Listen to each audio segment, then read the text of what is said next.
नमाज की सुन्नतें, सुन्नत की हकीकत क्या बयान की गई है। चुनांचे सुन्नत पर अमल करना बहुत ही ज़रूरी है और बड़े सवाब का ये बाइस होता है बसा औकात।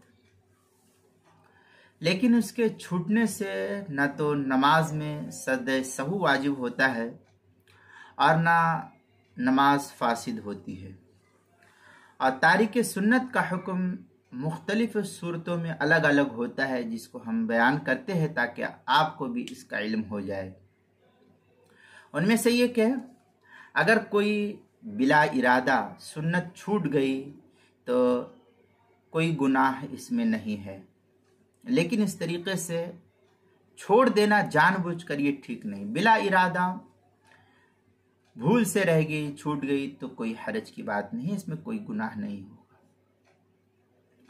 दूसरे के अगर कस्दन कोई सुन्नत छोड़ी लेकिन दिल में सुन्नत की तहकीर, हकारत और इस्तिग़फ़ाफ़ का कोई इरादा दिल के अंदर नहीं है तो गुनहगार होगा।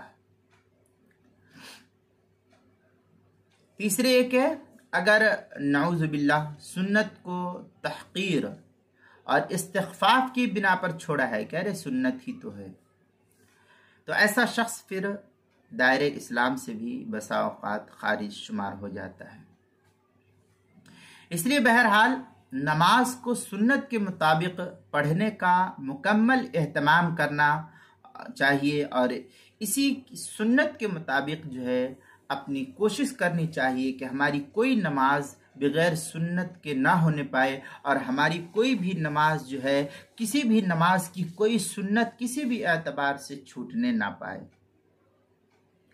चनांचे दुर्र मुख्तार में है वसुननुहा तर्कु सुन्ना ला युजिबु फसादन वला सहवन बल इसाअतन लव आमिदन गैर मुस्तखिफन। इस तरीके की इबारत दुर्र मुख्तार में शामी के जो बैरूत का छपा हुआ नुस्खा है फतावा शामी का, उसकी दूसरी सफ़ा 149 और 150 पर इसको नकल किया है।